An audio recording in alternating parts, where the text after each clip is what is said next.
Bonjour mes chers élèves. Aujourd'hui, nous allons continuer la leçon de conjugaison que nous avons commencé la semaine dernière, à savoir l'impératif présent. La dernière fois, nous avons vu comment conjuguer les verbes du premier groupe, les verbes du deuxième groupe et les verbes être et avoir à l'impératif présent.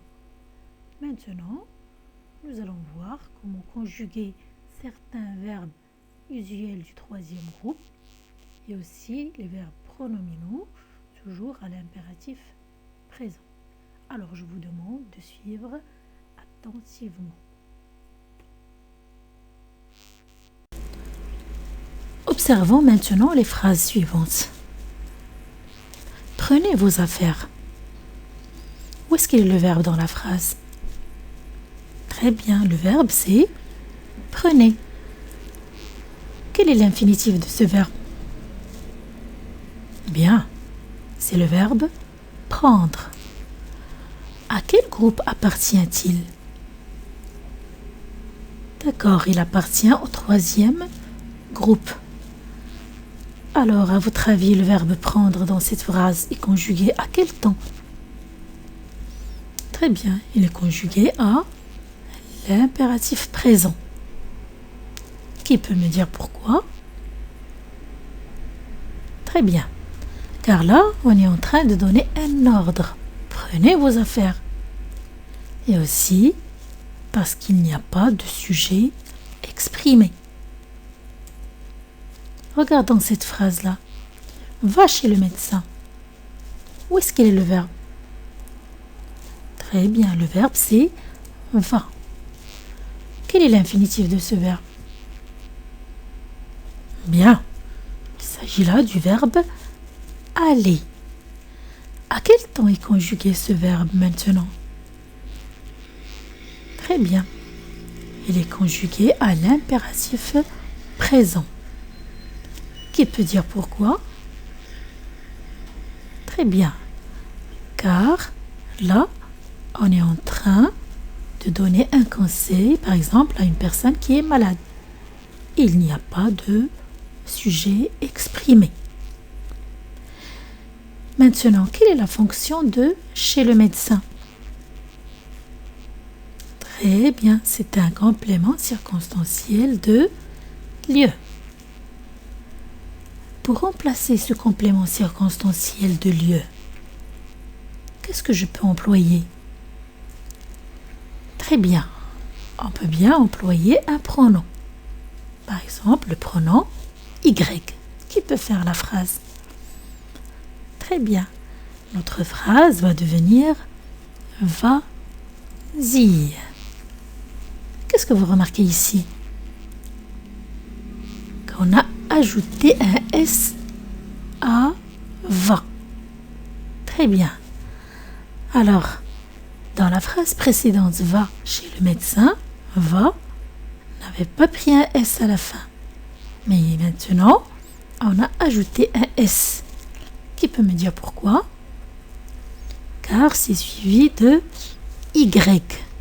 Alors, pour des raisons de sonorité, pour pouvoir faire la liaison, on est obligé d'ajouter un S à va quand c'est suivi de Y. Observons maintenant la phrase qui suit. Cueille du raisin. Où est-ce qu'il est le verbe dans la phrase? Très bien. C'est cueille. Quel est l'infinitif de ce verbe? Très bien. Nous avons ici le verbe cueillir. Alors, le verbe cueillir appartient à quel groupe? Très bien, c'est un verbe du troisième groupe. Dans cette phrase, il est conjugué à l'impératif présent. Qu'est-ce que vous remarquez ici? Très bien, que cueille ne prend pas de S à la fin. Il se conjugue comme les verbes du premier groupe. À l'impératif, les verbes comme cueillir se conjuguent comme les verbes du premier groupe. Cueille du raisin. Le verbe cueille n'a pas pris de S à la fin. Maintenant, si je veux remplacer du raisin par un pronom, qu'est-ce que je vais dire? Très bien, je vais dire cueillent-en. Cueillent-en. Vous remarquez ici qu'on a ajouté un S, car cueille est suivi du pronom en. Donc, là aussi, pour des raisons de sonorité et pour pouvoir faire la liaison, on est obligé d'ajouter un S à cueille. Bien. Regardons la phrase qui suit. Lave-toi les mains avec du savon. Où est-ce qu'il est le verbe dans la phrase? Très bien. Le verbe, c'est lave-toi. De quel type de verbe s'agit-il? Très bien. Le verbe ici, à l'infinitif, c'est bien, c'est le verbe se laver. Donc, nous avons ici un verbe pronominal. Très bien. On a vu que les verbes pronominaux se conjuguent toujours avec un pronom réfléchi. Alors, lave-toi les mains avec du savon. Le verbe dans cette phrase est conjugué à quel temps? Bien. Lave-toi les mains. Là, je suis en train de donner un ordre. Il n'y a pas de sujet. Le verbe ici est conjugué à l'impératif présent. Mais qu'est-ce que vous remarquez? Très bien. Que le pronom personnel se place après le verbe. Alors, lave-toi les mains avec du savon, c'est une phrase affirmative. Quand on a une phrase affirmative, le pronom personnel se place après le verbe. Maintenant, regardez la phrase qui suit. Ne te promène pas dehors en ces temps-ci. Où est-ce qu'il est le verbe dans cette phrase? Très bien. Le verbe, c'est te promènes. Quel est l'infinitif de ce verbe? Bien, il s'agit là du verbe se promener. Le verbe se promener est aussi un verbe pronominal. Mais quelle est la différence entre cette phrase et la phrase précédente? Bien, que le pronom te se place avant le verbe. Ne te promène pas dehors en ces temps-ci est une phrase négative. Alors, quand on a la forme négative, le pronom personnel se place avant le verbe. Très bien. Et maintenant, conjuguons ensemble les verbes suivants. Mais avant de commencer, faisons un petit rappel. Alors, à l'impératif présent, le verbe se conjugue à combien de personnes?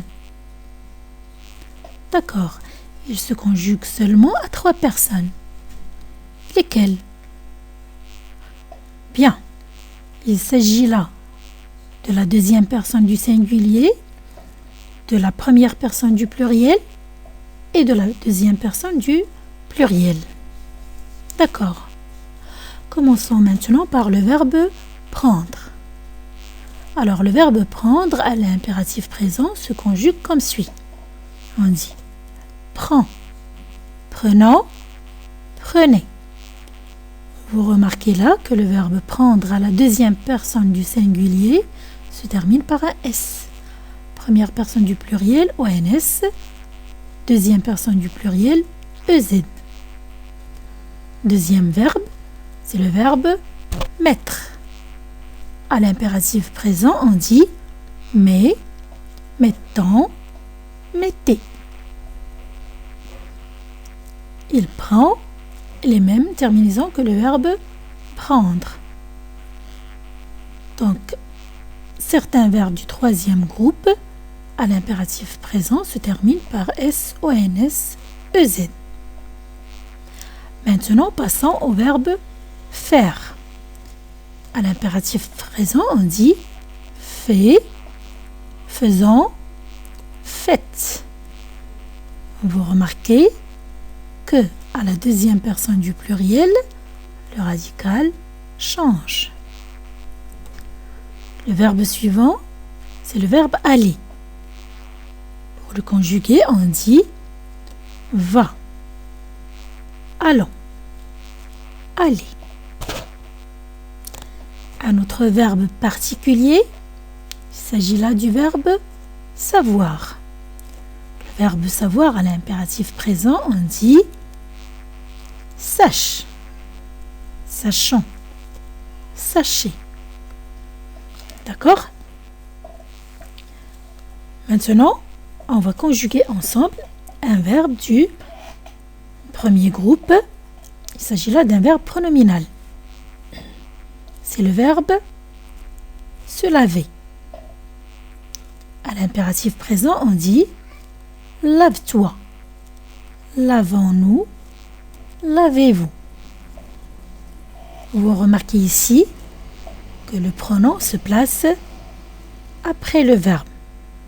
Il est relié au verbe par un trait d'union. D'accord, cette conjugaison-là est valable à la forme affirmative. Maintenant, à la forme négative, nous allons prendre un autre verbe, par exemple le verbe se cacher.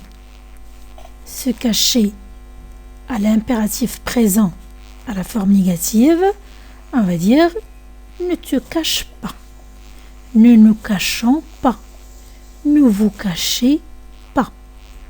Vous remarquez là que le pronom se place avant le verbe. D'accord. Faisons ensemble l'exercice suivant. Mets ces phrases à l'impératif présent. Première phrase, tu tiens bien la corde. Où est-ce qu'il y a le verbe dans la phrase? Très bien. Le verbe c'est tiens. Quel est l'infinitif de ce verbe? Très bien, c'est le verbe tenir. Tenir, nous avons vu que c'est un verbe du troisième groupe. Le verbe ici est conjugué au présent de l'indicatif. Nous allons le réécrire à l'impératif présent. Qui peut faire la phrase? Très bien. On va dire tiens bien la corde. D'accord. Passons à la phrase qui suit. Tu bois ton sirop. Où est-ce qu'il est le verbe dans la phrase? Bien. Le verbe c'est bois. Quel est l'infinitif de ce verbe? Très bien, c'est le verbe boire. Boire appartient à quel groupe? Bien. Boire, c'est un verbe du troisième groupe.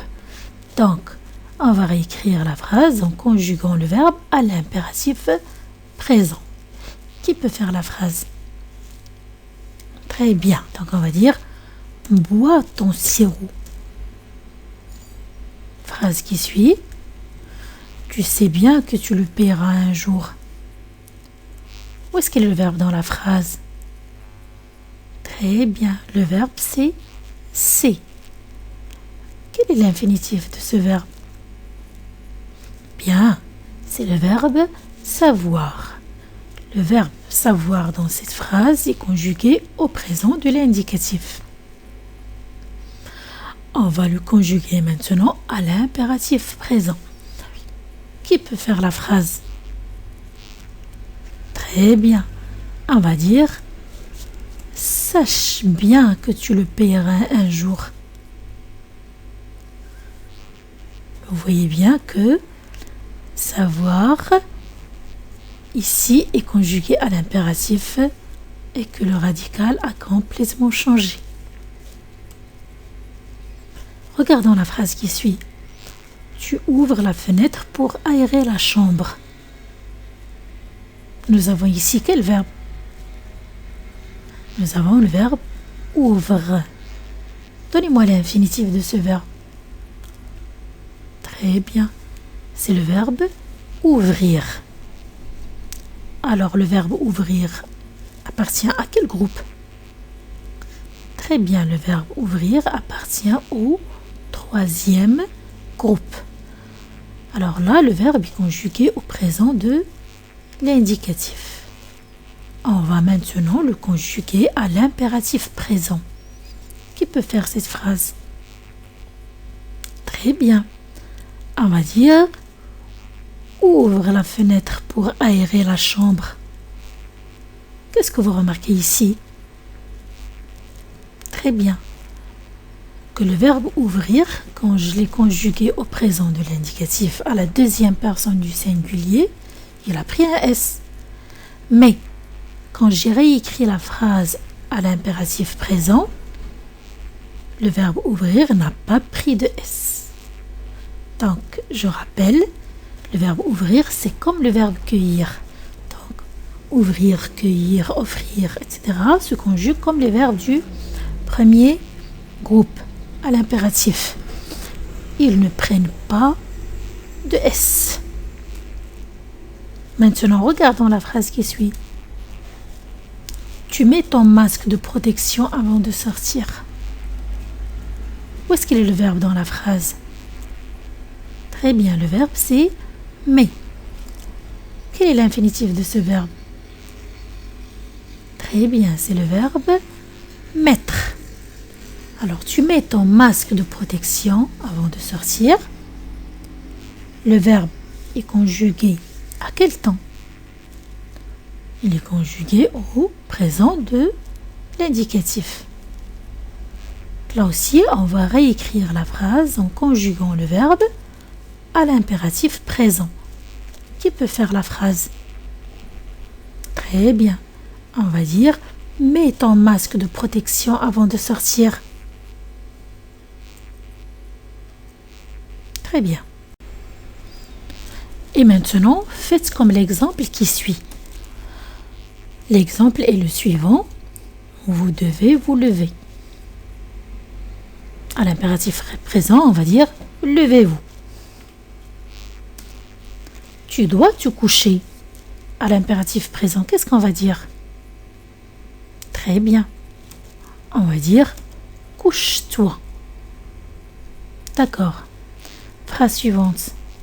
Vous devez vous dépêcher. À l'impératif présent, si je veux donner un ordre, on va dire dépêchez-vous. Bien. La phrase qui suit. Nous devons nous excuser. À l'impératif présent, on va dire excusons-nous. Phrase suivante. Vous devez vous habiller. À l'impératif présent, on va dire habillez-vous. Et enfin, tu dois te couper les ongles. À l'impératif présent, on va dire coupe-toi les ongles. Très bien. Alors, ce qu'il faut retenir aujourd'hui, c'est que au présent de l'impératif, certains verbes prennent les terminaisons suivantes. S, ONS, EZ. Nous avons vu la conjugaison des verbes prendre, du verbe mettre. Et là, je vais vous donner l'exemple du verbe sortir. On va dire sort, sortons, sortez. Les verbes comme ouvrir, cueillir, aller, savoir, etc. ne prennent pas de S à la deuxième personne du singulier. Mais attention, quand ces verbes sont suivis de en ou de y, on ajoute un S. Exemple, va te coucher, ça devient vas-y. Cueille du raisin, ça devient cueillons.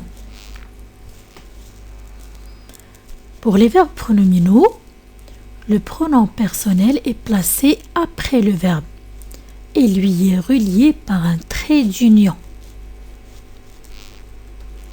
Exemple, lave-toi, lavons-nous, lavez-vous. Un autre verbe qu'on emploie souvent, mais à l'impératif présent, on ne peut pas le conjuguer. C'est le verbe pouvoir. Le verbe pouvoir n'a pas d'impératif. Alors vous allez copier cette règle comme d'habitude sur vos cahiers de règles. Et maintenant l'exercice suivant, vous allez le faire sur vos cahiers de devoirs. Nous n'allons pas le corriger tout de suite, on va le laisser jusqu'aux semaines d'arrêt bilan. Très bien, la consigne est: mettez les verbes entre parenthèses à l'impératif présent à la personne demandée. Première phrase: ne s'inquiétez pas, tout ira bien. Vous allez conjuguer le verbe à la première personne du singulier. Attendre-moi à la maison. Vous allez conjuguer le verbe à la deuxième personne du pluriel. Troisième phrase: venir près de moi, je veux examiner ta blessure. Donc, selon le contexte, vous allez chercher la personne de conjugaison. Dire-moi, s'il vous plaît, où est-ce que je pourrais trouver la pharmacie. Là aussi, cherchez la personne de conjugaison selon le contexte. Faire de ce monde un paradis. Vous allez conjuguer le verbe faire à la première personne du pluriel. Bon courage. Très bien les enfants, vous avez été très attentifs. Notre leçon se termine ici. Je vous dis au revoir et à la prochaine.